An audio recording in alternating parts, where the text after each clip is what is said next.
के नाम का उच्चारण करना है, जिससे कि हमारा अंतःकरण परिशुद्ध हो सके। ओंकार का मंगलनाद पहले हम करेंगे, बाद में आप।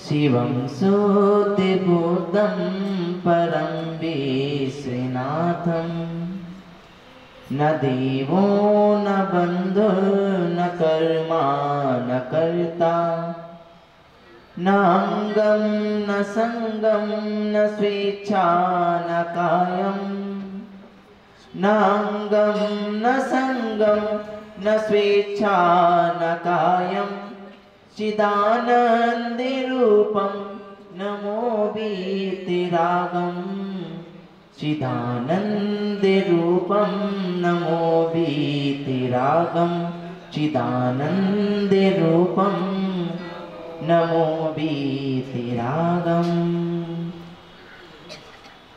गुरुवः पान्तु नो नित्यं, ज्ञान दर्शन नायका, चारित्रार्णव गंभीरा, मोक्ष मार्गोपदेशका,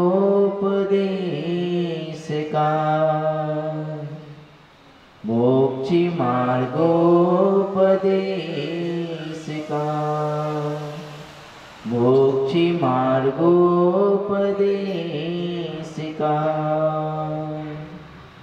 जय बोलिए त्रिकालवर्ती त्रिलोक पूज्य विश्व आराध्य पंच परमेष्टि भगवान की। आपके यहाँ पे पंच कल्याणक है ना? जहाँ पर पंच कल्याणक होते हैं, भगवान का आगमन होने को होता है, वहाँ पर स्वतः ही स्वर्गों में एवं भवनवासियों के भवनों में, व्यंतरों के पुरावास में और ज्योतिष देवों के विमानों में सब जगह घंटानाद, शंखनाद, भेरीनाद और कौन सा नहीं, एक और है, घंटानाद, शंखनाद, भेरीनाद और सिंहनाद। इस प्रकार के 4 प्रकार के नाद स्वतः ही होने लगते हैं, क्योंकि वे भगवान के आने की सूचना देते हैं और सभी देव आनंद से भर जाते हैं। धरती में भी आनंद ही आनंद छा जाता है, क्योंकि भगवान आने वाले हैं। अब आपके आहुरा नगर में भी, आहुरा नगर ही नहीं, अयोध्या नगरी में, ये अयोध्या नगरी है, क्या है? इस अयोध्या नगरी में भी भगवान आने वाले हैं, तो इसलिए आपका उत्साह दूना होना चाहिए। प्रभु परमात्मा की जयकार भी इतनी तेज होनी चाहिए कि स्वर्ग के देवताओं को सिंहासन भी हिल जाए। तो जयकार देखते हैं किसको खुशी है भगवान के आने की।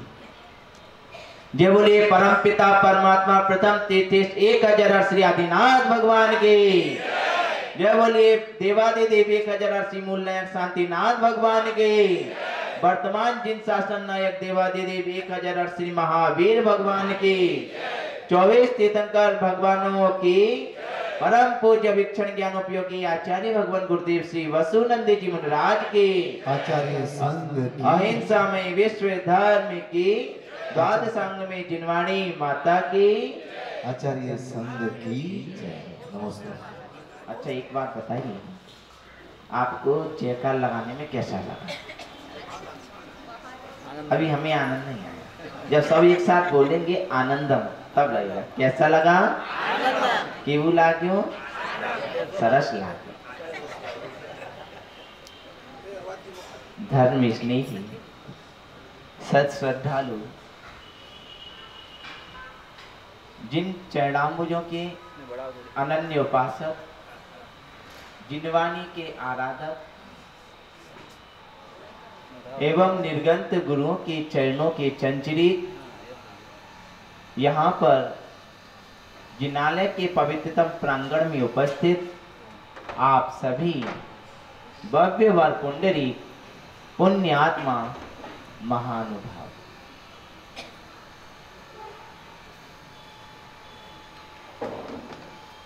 जीवन आप जानते हैं कि ऐसे भी उदाहरण दे दिए जाएं, कोई कहता है यह जीवन पानी के बुलबुले की तरह से, कोई कहता है यह जीवन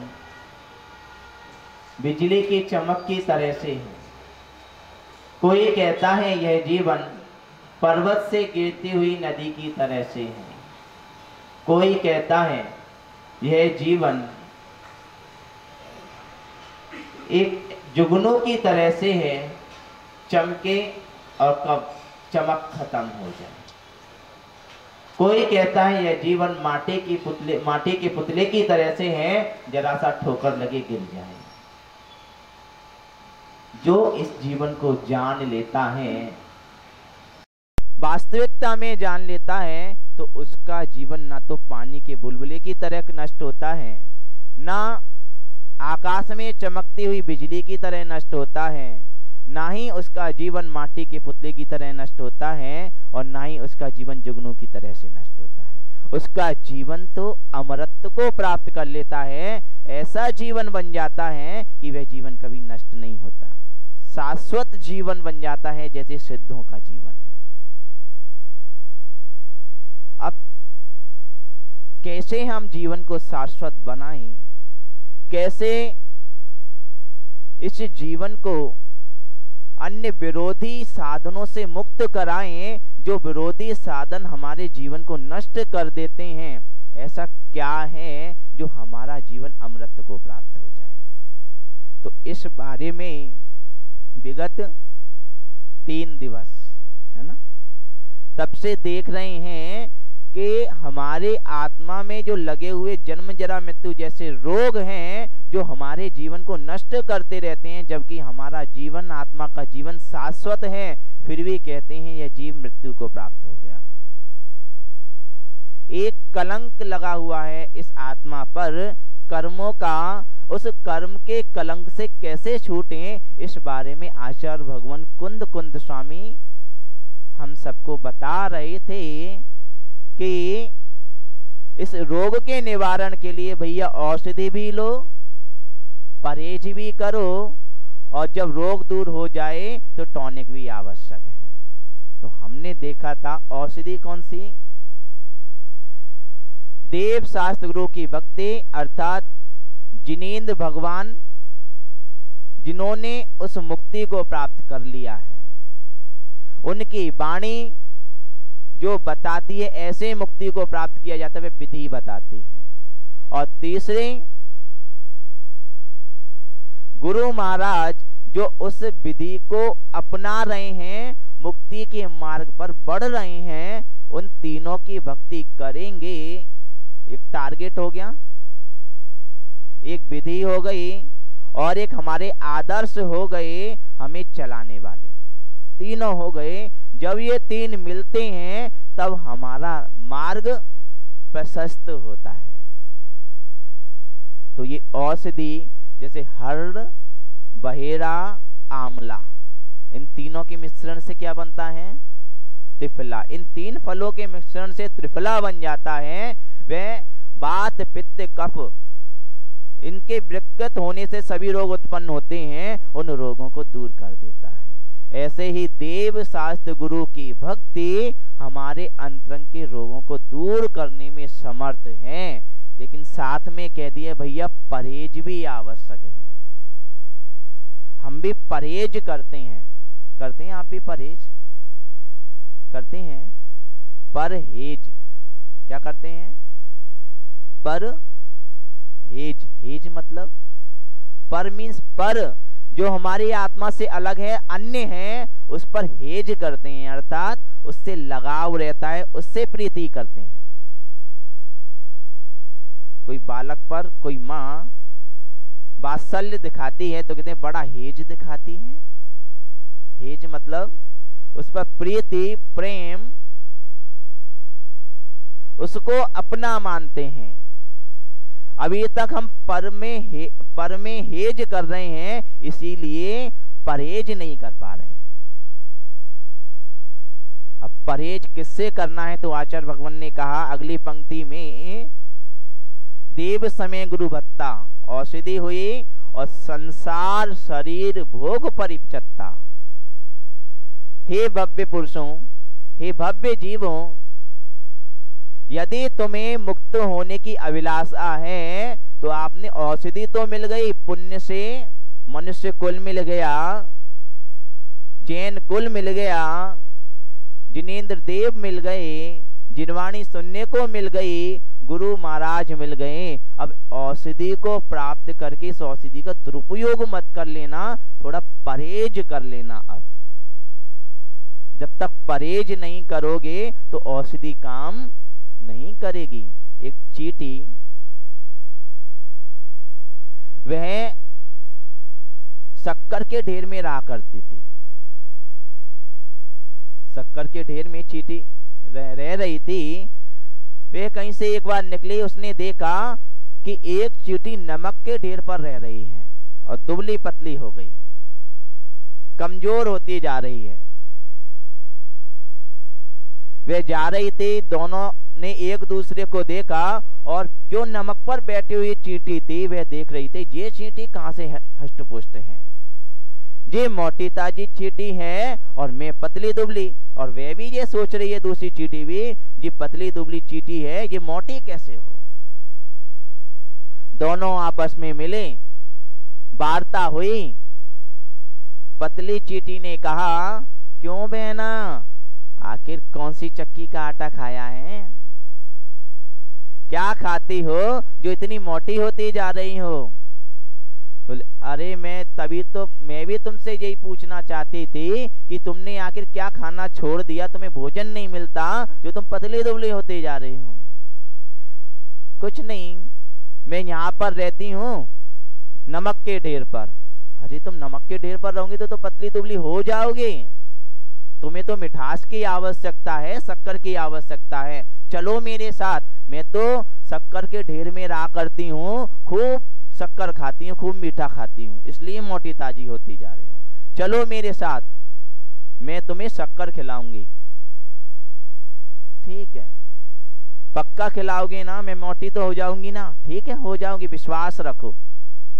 वे चींटी उस मोटी चींटी के साथ में चली गई और वहां पहुंच करके कहती है मोटी चींटी, देखो ये रहा शक्कर का ढेर, अब जितनी चाहो उतनी शक्कर खाओ, मुंह मीठा हो जाएगा। अच्छा, पतली चींटी ने खा करके देखा, खाने लगी तो कहने लगी, अरे बहन तुमने तो मुझे धोखा दे दिया, मुझे धोखा दे दिया। मैं अच्छे खासे अपने घर में थे, अब तो मैं ना घर की रही ना घाट की, अपने घर को भी छोड़ दिया और यहाँ पर मुझे मिठास मिली नहीं। मोटी चींटी कहने लगी, ऐसा तो नहीं हो सकता, शक्कर तो सही है, शक्कर तो मीठी है, क्या कारण है, तुम्हें खारी लग रही है, शक्कर भी खारी लग रही है। जैसे स्वान को घी नहीं पचता, ऐसे ही तुम्हें शक्कर मीठी नहीं लग रही, क्या कारण है, तुम्हें ज्वर तो नहीं चढ़ रहा। बुखार होने पर मीठी चीज भी कड़वी लगती है, मुंह कड़वा रहता है, अंतरंग में जीर्ण ज्वर हो तो। नब्ज पकड़ के देखो तुम्हारी, नहीं बुखार तो तुम्हें नहीं आ रहा, चींटी की नब्ज पकड़ ली। नहीं बहन, तुमने मुझे धोखा दिया है, अब मुझे वहीं छोड़ करके आओ। देखो मैं तुम्हें वहां जाने नहीं दूंगी, क्योंकि तुम नमक के ढेर में रह रही हो, नमक तो खारा होता है। अच्छा एक बात बताओ, तुम अपने मुंह में कुछ दबा के लाई हो क्या, मुंह दिखाना। मुंह खोल के दिखाया पतली चींटी ने मोटी चींटी को। अरे बहन, तुम्हें शक्कर तो मीठी खारी ही लगेगी, क्यों, अरे तुम्हारे मुंह में जो नमक की ढेली रखी है उसको बाहर करो, तब शक्कर खाओ, तब मीठी लगेगी। नहीं नहीं, अगर मैं ये डेली रख कर के ले आई थी अपने साथ, कहीं वो मैंने सोचा तुम्हारी शक्कर मीठी हुई यदि मीठी नहीं हुई तो मैं तो नमक से भी चली जाऊंगी, इसलिए मैं नमक को मुंह में रख करके लाई थी, मैं नहीं निकालूंगी। तुम्हारी मीठी नहीं हुई तो अरे मेरा विश्वास तो करो एक बार, और इस नमक की रेली को अलग करो, अब शक्कर खाओ। देखो बहना, मैं अलग तो कर रही हूँ, लेकिन इस नमक की रेली को संभाल के रखना, यदि ये मीठी नहीं दोबारा ले जाऊंगी मैं। ठीक है, अलग करो, नमक की रेली अलग की, अब खाओ शक्कर। अब शक्कर मुंह में रखी, कहने आनंद आ गया, आनंदम हो गया, अब तो शक्कर मीठी ही लग रही है। अब यही कारण है कि तुम नमक की डेली का परहेज नहीं किया, नमक की डेली अलग कर दो तो तुम्हें शक्कर का स्वाद आने लगेगा, औषधि का भी आनंद आने लगेगा, औषधि भी मीठी लगेगी जब तुम नमक के खारेपन को अलग कर दोगी। चींटी को तो स्वाद आ गया, चींटी मोटी ताजी हो गई, शक्कर के ढेर में रहने लगी, वो भी हष्ट पुष्ट हो गई, आनंद से रह रही हैं। शायद अभी संसार में कुछ चींटियां बाकी हैं, हैं? यहाँ की बात नहीं कर रहे, वहां की, अभी हमें यहाँ रहना है, वहां की बात कर रहे हैं, यहाँ पर हम गए नहीं। तो वहां के लोग ऐसे थे कि काढ़े में आइसक्रीम मिला करके खाते थे। जुकाम के समय काढ़े के कहते काढ़ा पियो, चिरायते का काढ़ा पी लो बुखार आ रहा है तो, लेकिन उसमें क्या मिला लिया? आइसक्रीम। परहेज नहीं किया। इसीलिए आवश्यक है परहेज करना। किससे? संसार शरीर भोगों से परहेज कर लो। यह संसार तुम्हारे रोग को बढ़ाने वाला है, यह शरीर इसमें आसक्ति है, रोग को बढ़ाने वाला है। यह भोग पंचेंद्रियों के विषय भोग, यह तुम्हारे भोग नहीं, तुम इन्हें नहीं भोग रहे, भोग आपको भोग रहे हैं। जीवन निकल जाता है भोग भोगते भोगते, हम समझते हैं हम भोगों को भोग रहे हैं, लेकिन दूसरी तरफ से देखते हैं तो ये भोगों को हम नहीं भोग रहे, भोग हमको भोग रहे हैं और हमें दुर्गति की ओर ले जा रहे हैं। 3 चीजों से परहेज करना है। किससे? 3 चीजों से। 3 प्रकार की औषधि, 3 चीजों से परहेज, संसार, शरीर और भोग। जिनेंद्र भगवान की भक्ति करने से संसार की दशा का पता लगता है कि संसार के कार्यों में जो आनंद नहीं है वो भगवान की भक्ति में आनंद है। गुरु को देखते हैं, गुरु के दर्शन करते हैं, उनकी भक्ति करते हैं तो उनके माध्यम से भोगों से परहेज हो जाता है। कि देखो हम तो दिन में 10 बार खाते हैं फिर भी भूखे और प्यासे रह जाते हैं, और देखो ये दिगंबर मुनिराज दिन में 1 बार लेते हैं, अंजलि भर लेते हैं, दरिया भर लौटाते हैं। ऐसे दिगंबर मुनिराज पंचेंद्रियों के विषयों से विरक्त हैं, सर्दी गर्मी सब सहन करते हैं, पद विहार करते हैं, केश लोंचन करते हैं। ये कैसे सहन करते होंगे? तो इनको देख करके अपने आप में भी सहनशीलता बढ़ जाती है, जीवन में संतोष आ जाता है। पूज्य गुरुदेव ने बताया था उस दिन, मुनिराज के गुरुराज के पास आने से, गुरु के दर्शन करने से, संतों के पास रहने से संतों जैसी प्रवृत्ति हमारे जीवन में आ पाए या ना आ पाए, लेकिन जीवन में संतोषी प्रवृत्ति अवश्य हो जाती है, जीवन में संतोष आ जाता है। और जब आवे संतोष धन, गजधन, गोधन, बाजधन और रतन धन सार, जब आवे संतोष धन, सब धन धूल समान। मतलब ये धन, संतोष धन जिनके पास आ गया, चाह गई चिंता मिटी, मनवा बेपरवाह, जिनको कछु नहीं चाहिए वे साहन के साह। साहा कौन है? यहाँ पर कई साहा भी बैठे होंगे, बैठे हैं? हाँ, साहा ज्यादा है, लेकिन साहा कौन होते हैं? हैं? साहा कौन है? जिनको कछु नहीं चाहिए, कुछ चाहिए नहीं, जब तक कोई इच्छा है तब तक वे साह नहीं है। अभी वो भगवान के दरबार में पुजारी बन करके नहीं आए हैं।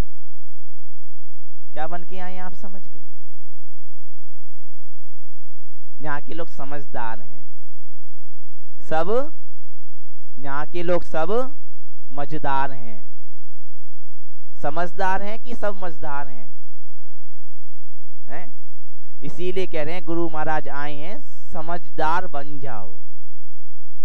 जीवन में संतोष आ जाए तो समझदार बन जाएंगे। समझदारी जब तक नहीं आएगी तब तक औषधि काम नहीं करेगी। एक महात्मा जी एक झोपड़ी में रहते थे। एक दिन की रोटी मिली, उसी को खाया, शाम की चिंता नहीं, आराम से सो रहे हैं। कोई कहता भैया शाम के लिए रख लो, नहीं हमें कुछ नहीं चाहिए, हम तो आनंद से हैं। कई बार लोग उनकी परीक्षा भी लेते थे। एक ने परीक्षा ली कि देखो आज ने रोटी मिलती है तब ये क्या करते हैं, भोजन मिलता, अच्छा भोजन मिल गया, कोई दे गया, वाह हे भगवान तुम्हें धन्यवाद, आज मुझे भोजन मिल गया। भगवान को याद ही कर रहा था, तभी देखता है एक श्वान आया, वह रोटी को ले गया अपने मुंह में दबाकर। सामने वाला सेठ, जो सेठ का मकान था, वे व्यक्ति देख रहा था कि अब क्या करता है जी। तो कहने लगा हे भगवान आप कितने कृपालु हैं, कितने दयालु हैं, आज मुझे उपवास करने का मौका मिल गया। सोच रहा था, सेठ कह रहा मेरे पास सब कुछ है, कोई कमी नहीं, खूब धन धान्य के भंडार भरे पड़े हैं, फिर भी मुझे शांति नहीं मिलती। अब इसको कैसे, अब जब तक मैं देखता हूं इसके बाद कुछ नहीं है, फिर भी इतना खुश दिखाई देता है। कभी कभार तो संसार की अधिकांश स्थिति ऐसी है, व्यक्ति अपने दुख से दुखी नहीं होता, सामने वाले के सुख से ज्यादा दुखी हो जाता है। जब भी वह देखता था, वह थका मांदा आया सेठ और उसको देखता वह तो आनंद से भगवान का भजन कर रहा है, कैसे दुखी करूं। सेठ जी परेशान रह गए, इसके सुख में कमी कैसे आ जाए। बहुत सारे उपाय किए लेकिन वह महात्मा दुखी नहीं हुआ। लेकिन एक दिन जब उदास बैठे थे तो सेठानी जी ने आकर के कहा, अरे सेठ जी उदास क्यों बैठे हो, क्या बात है। कुछ नहीं, एक बार में तो बताएंगे नहीं, थोड़े मनामने करने पड़ेंगे। बहुत पूछने पर बताया कि जो सामने कुटिया में जो महात्मा रहता है, एक व्यक्ति ये रहता है, जी खुशी दिखाई देता है, मेरे पास सब कुछ है फिर भी मैं दुखी हूं। मैं चाहता हूं जी मेरे सामने खुश जब दिखता है तब मुझे जलन होने लगती है। इतनी सी बात, जब खुद पे काम नहीं चला, कभी कभी होता है ना, जब खुद पे काम ना चले तो अपनी पत्नी को आगे कर दो, तो आगे कर दिया, आप चिंता मत करो ये तो मेरे बाएं हाथ का खेल है, ठीक है। सेठ जी से कहा एक काम करो, एक थैली में मुझे 99 रुपए दे दो। कितने? 99 रुपए, एक एक के 99 सिक्के एक थैली में लिए और भर करके चुपचाप से उस महात्मा की झोपड़ी में डाल दिए। रात का समय था, रात को थैली गिरने की आवाज हुई और सेठानी तो चली गई। महात्मा जी ने देखा क्या गिरा, देखा कि ऊपर छप्पर से ये थैली गिरी है। खोल के देखा, अरे आज तो भगवान ने हम पर मेहर कर दी कि हमारे पास धन भेजा है। देखो तो सही, उस व्यक्ति की पत्नी भी थी, बोली गिन तो लो कितने हैं। देखा 1 2 3 4 5, गिनते गिनते 99 हो गए। 99 रुपए क्यों भेजे हैं, पूरे 100 क्यों नहीं भेजे। हो सकता है गलती हो गई हो गिनने में। गिनने लगे, फिर से बार बार गिने, 99 ही निकले। अब परेशान हो गया, सोचने लगा कि 99 रुपए हैं, 1 रुपया क्यों नहीं भेजा, शायद मेरे लिए छोड़ दिया कि पुरुषार्थ करके 1 रुपया कमाओ। अब वह महात्मा दुखी रहने लगा। पूरे दिन घूमता, एक आध आने कुछ मिलते, जोड़ता गया, अपने भोजन भी कम कर दिया, कोई दे था, दोनों टाइम का भी कोई दे रहा है तो मना नहीं करता, रख लेता। अब परेशान हो गया कि कैसे भी मुझे 99 से 100 करने हैं।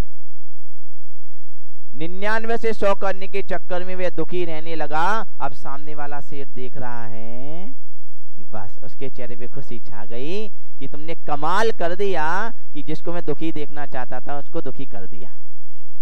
क्यों दुखी हो गया?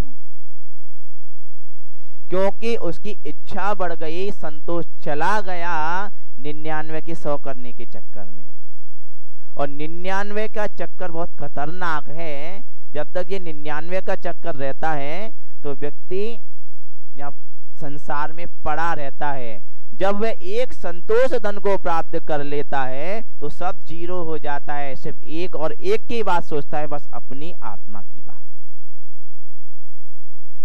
तो महानुभाव, कहीं हम दुखी ना हो जाएं, 99 के फेर में ना पड़ जाएं, इसलिए आचार्य भगवान कह रहे हैं संसार शरीर भोगों से परहेज करो। संसार क्या?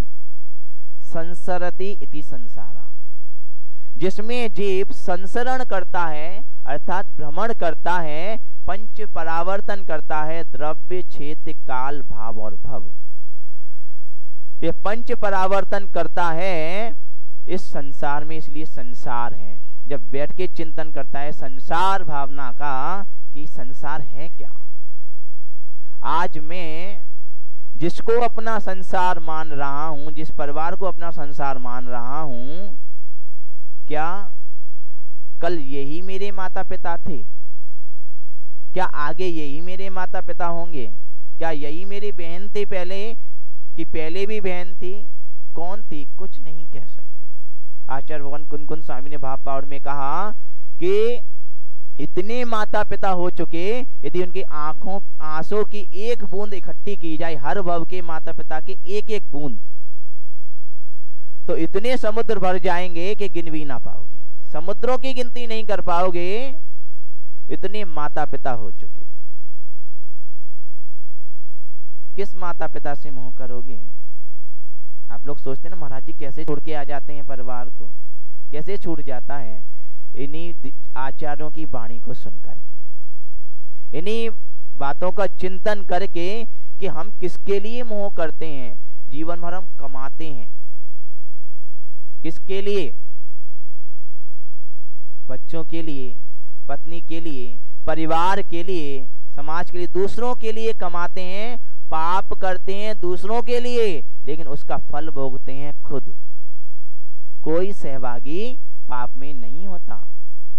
तो इसलिए कहा कि ये संसार में कौन कब क्या बन जाए पता नहीं। यह संसार असार न करना, पल भर राग सयाने, यहाँ जीव ने पहने हैं अब तक कितने ही बाने। पिता पुत्र के रूप जन्मता, बैरी बनता भाई, पुत्र त्याग कर देह कभी बन जाता सगा जमाई। क्या है संसार? ये संसार असार ना करना, पलवर राग सयाने। हे सयाने, हे भव्य जीव, यदि तू अपना कल्याण चाहता है तो इस संसार को असार ही मानना, इसमें राग मत करना। रत्तो वंदति कम्मम मुंचते जीवो विराग संपन्नो, ऐसो जिनोपदेशो तमसे रुचि तम कुच्चा। अर्थात आचार्य भगवान कुन-कुन स्वामी ने रेणसा में बात बता दी कि रत्तो बंधनी कम्मम, यह जीव राग करने से कर्मों के बंधन को प्राप्त करता है। मुंचते जीवो विराग संपन्नो, और विरक्ति भाव से, वैराग्य भाव से यह कर्मों के बंधन से मुक्त हो जाता है। इतना ही जिनेंद्र भगवान का उपदेश है। अब तुम्हें जो रुचे सो करो, तम से रुचई तम कुच्चा, जो अच्छा लगे सो करो। बता दिया आचार्य भगवान ने, सूत्र दे दिया कि भैया ऐसा करने से दुख होगा, ऐसा करने से सुख होगा, ऐसा करने से मुक्त होगे, ऐसा करने से बंधन में पड़ जाओगे। और बंधन में पड़ा हुआ व्यक्ति स्वतंत्र नहीं है, परतंत्र है। और परतंत्रता का दुख वो ही जान सकता है जिसने परतंत्रता के दुखों को भोगा है। जो स्वतंत्र नहीं है, यदि स्वतंत्र होना चाहते हैं तो ये संसार असार न करना पलवर राग सयाने, यहाँ जीवने पहने हैं अब तक कितने ही वाणी, कितनी पर्यायों को धारण किया है। विचार करो बैठ करके, एक क्षण बैठ करके 24 घंटे में एक बार, और स्वयं से प्रश्न करो कि मैं कौन हूं, मैं कौन हूं, आया कहां से और मेरा रूप क्या, संबंध दुख में कौन है, स्वीकृत करूं परिहार क्या। मैं कौन हूं, कहां से आया हूं, मेरा रूप स्वरूप क्या है, क्या मैं नारकी हूं, क्या त्रियंच हूं, या मनुष्य हूं, या देव हूं, या सिद्ध परमात्मा हूं, कौन हूं। मैं वो ही हूं। मैं कभी नरकों में रहा, नरकों की मार को पीड़ा को सहा, जहां पर मैं सागरों पर्यंत प्यासा रहा लेकिन पानी की एक बूंद नहीं मिली, सागरों पर्यंत भूखा रहा लेकिन अन्न का एक दाना नहीं मिला, सागरों पर्यंत सर्दी को सहन किया, सागरों पर्यंत गर्मी को सहन किया। ऐसे में नरक से निकल के आया। मैं त्रियंच अवस्था से भी आया, 1 इंद्रिय 2 इंद्रिय 3 इंद्रिय 4 इंद्रिय 5 इंद्रिय, इस अवस्था को प्राप्त किया। कत्ल खाने में मैं स्वयं जाकर के मारा गया, ऐसी मेरी अवस्था रही। मनुष्य पर्याय में भी नीच कुल में जन्म लिया, दूसरों की झूठन खा करके बड़ा होता रहा। मैं वो ही हूँ, और मैं ही वो हूँ जो स्वर्गों में स्वर्ग के वैभव को भोगता रहा लेकिन अभी तृप्त नहीं हुआ। चारों गति में मैंने भ्रमण किया, ऐसा ये संसार है। पिता पुत्र के रूप जन्मता, कभी ये पिता जो आज पिता बना है, हो सकता है कल हमारा पुत्र ही बन जाए। पिता पुत्र के रूप जन्मता, बैरी बनता भाई, जिससे बैर था शत्रु था, वे हमारे साथ में एक साथ ट्विंस जन्म ले लिए, दोनों भाई भाई बन गए, अब भाई बन करके लड़ेंगे। संपत्ति के कोई निमित्त तो चाहिए लड़ने के लिए, तो भाई बन करके लड़ेंगे। बैरी बनता भाई, पुत्र त्याग कर देह कभी बन जाता सगा जमाई, और पुत्र जो आज है उसकी मृत्यु हो जाए, कहीं दूसरी जगह जन्म ले ले, हो सकता है वही हमारा दामाद बन जाए। कुछ नहीं कह सकते, ऐसा ये संसार है। शरीर जिसको क्रीम पाउडर लगा करके बहुत सजाते हैं जीवन भर, युवा अवस्था में व्यक्ति कैसे चलता है, सीना तान करके चलता है और हिल हिल करके चलता है, दिखाते हुए चलता है, देखो मैं जिम करता हूं, देखो मेरी पर्सनालिटी, मैं कितना सुंदर हूं। लेकिन किसी ने कहा जवानी और बुढ़ापा, बुढ़ापा भी आता है इसी शरीर को, जवानी और बुढ़ापा भी क्या तेवर बदलते हैं। पहले हिल हिल करके चलते थे और आज चलने में हिलते हैं। युवा अवस्था थी तो बहुत हिल हिल करके चलते थे, और जब वृद्ध अवस्था आ गई, चला नहीं जाता, हाथ पैर कपते हैं, स्वतः ही हिलते हैं। मुंह में दांत नहीं रहता, पेट में आते हैं, काम नहीं करते कुछ, इसीलिए कहा। और वृद्ध अवस्था में आसक्ति ज्यादा बढ़ जाती है, पकड़ ज्यादा मजबूत हो जाती है। इसको देख करके किसी ने कहा अचत नहीं है, पचत नहीं है, सामने थाली आ जाए तो कुछ बचत नहीं है। आसक्ति बढ़ जाती है, और जब तक पकड़ मजबूत रहेगी, अकड़ रहेगी, पकड़ रहेगी, तब तक आत्मा कर्मों से जकड़ी रहेगी। इसलिए पहले अपनी पकड़ को और अकड़ को ढीला करना है, परहेज करना है इन भोगों से, इस शरीर से। यह शरीर शाश्वत नहीं है। विचार करो बैठ के, जो छूटा है मुझसे वह मेरा नहीं है, और जो मेरा है वह कभी मुझसे छूटेगा नहीं। तो परहेज किससे? संसार शरीर भोगों से परहेज। आगे आचार्य भगवान कुंकुन स्वामी ने कहा औषधि मिल गई, परहेज भी कर लिया, अब रोग समित हो रहा है। अब क्या करो? आत्मा के गुणों को पुष्ट करना है, आत्मा को पुष्ट करना है। किससे करें? संसार शरीर भोग परिचत्ता रयनत्य संयुक्ता। अब आत्मा को रत्नत्रय से संस्कारित करो। रत्नत्रय का टॉनिक दो। रत्नत्रय क्या? सम्यक दर्शन, सम्यक ज्ञान और सम्यक चारित्र।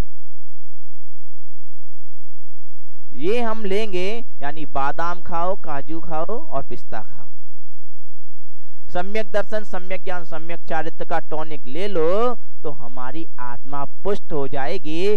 ते मर्या शिव सुखम पत्ता, वह मनुष्य ही शिव सुख का पात्र बनता है, वही कर्मों के बंधन से मुक्त होता है। कौन?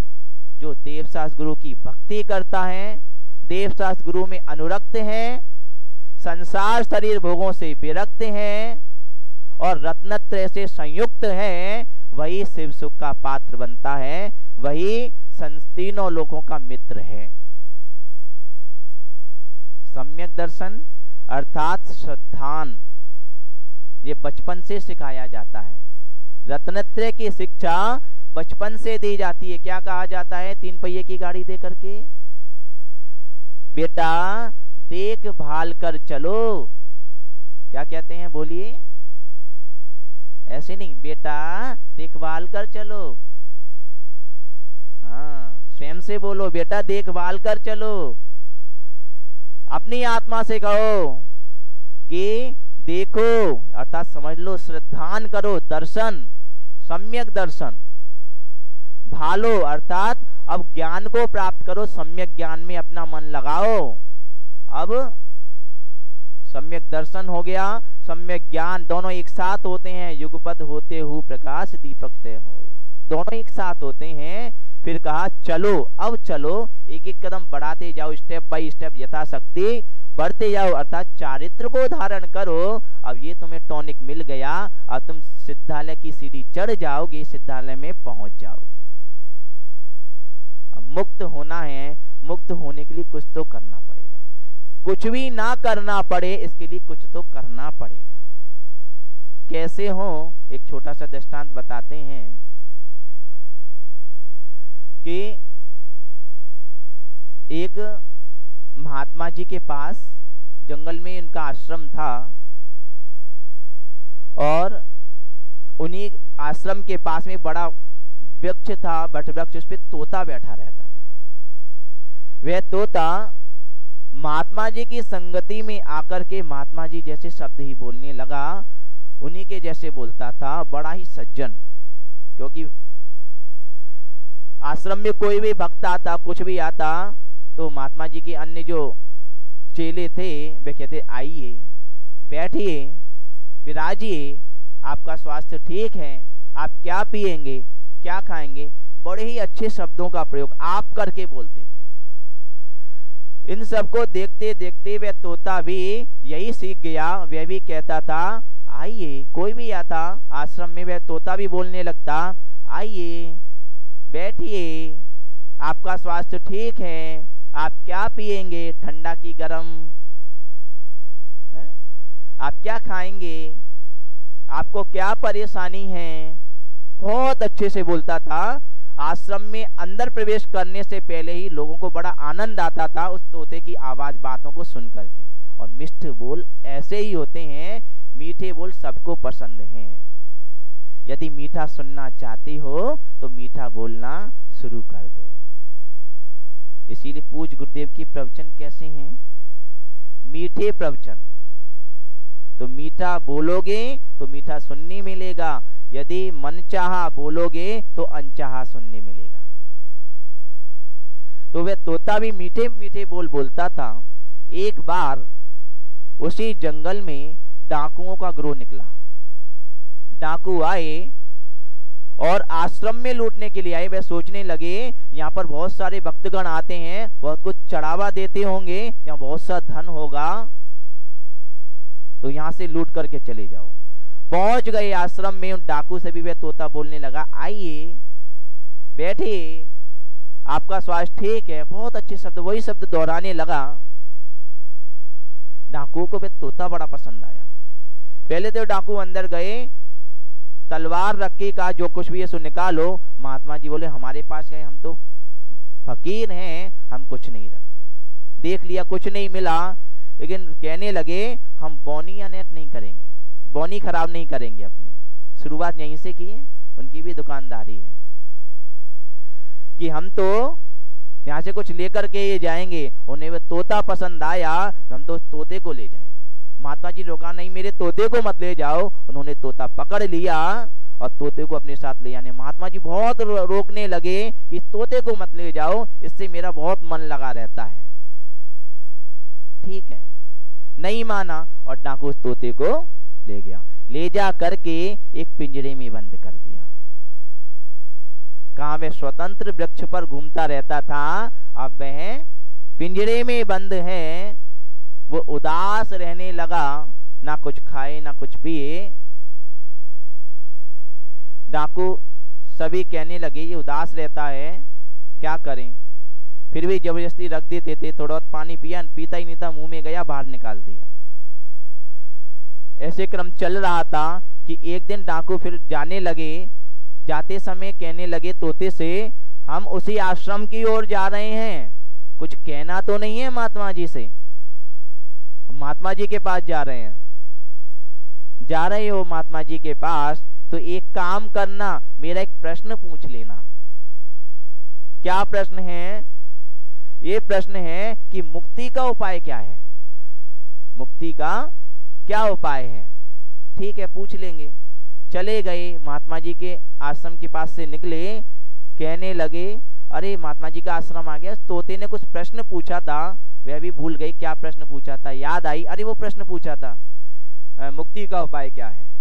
ठीक है, पहुंचे, महात्मा जी से पूछा, महात्मा जी आपके तोते ने एक प्रश्न पूछा है। महात्मा तोते ने, तोता मेरा तोता ठीक तो है ना? कि हाँ ठीक है, लेकिन कुछ खाता पीता नहीं। महात्मा जी को दुख हुआ कि यहाँ पर कितने अच्छे रहता था, वहां पे कुछ खा पी नहीं रहा। क्या प्रश्न पूछा है? यही पूछा है मुक्ति का उपाय क्या है। इतना पूछा ही था डाकुओं ने कि महात्मा जी बेहोश हो गए। महात्मा जी की श्वास बंद हो गई, नब्ज चलना बंद हो गई। फिर देखने लगे अरे ये क्या हुआ, हमने तो कुछ किया ही नहीं, प्रश्न ही पूछा है कि मुक्ति का उपाय क्या है। ये महात्मा जी तो चल बसे। शिष्य वर्ग बैठे थे, उनसे पूछा क्या हुआ महात्मा जी को, क्या कर दिया तुमने? हमने कुछ नहीं, हमने तो प्रश्न पूछा था। क्या प्रश्न था? कि तोते ने एक प्रश्न पूछा है, उसका उत्तर महात्मा जी नहीं दे पाए तो आप दे दीजिए। क्या प्रश्न था? कि मुक्ति का उपाय क्या है। इतना कहा तो शिष्य वर्ग थे वो भी बेहोश हो गए, वो भी बेहोश, कुछ नहीं बोले, जहां बैठे थे वहीं गिर गए, सांस चलना बंद। डाकू डर गए, कहने लगे जय बोले परम पूज्य आचार्य भगवान गुरुदेव श्री वसु नंदी जी मुनिराज की, अहिंसा में विश्व धर्म की। मेरी कुटिया में चलते फिरते हो, चलते फिरते तीरथ पाए रे गुरुवर मुनिवर, आज मेरी कुटिया में आए हैं। जय मुनिंद जय जय, ओ जय मुनिंद जय जय। हाथ कमंडल बगल में पीछी है, हाथ कमंडल बगल में पीछी है, मुनिवर पे सारी दुनिया रिझी है। दर्शन करके हो, दर्शन कर नर नारी हर सायरे मुनिवर, मुनिवर आज मेरी कुटिया में आए हैं, गुरुवर आज मेरी कुटिया में आए हैं। अर्घ ले लीजिए। जल सामन चंदन सी खुशबू, अक्षत पुष्प चरुले आए। यहाँ महाराज जी का आचार्य से का ये से। जल सामन चंदन सी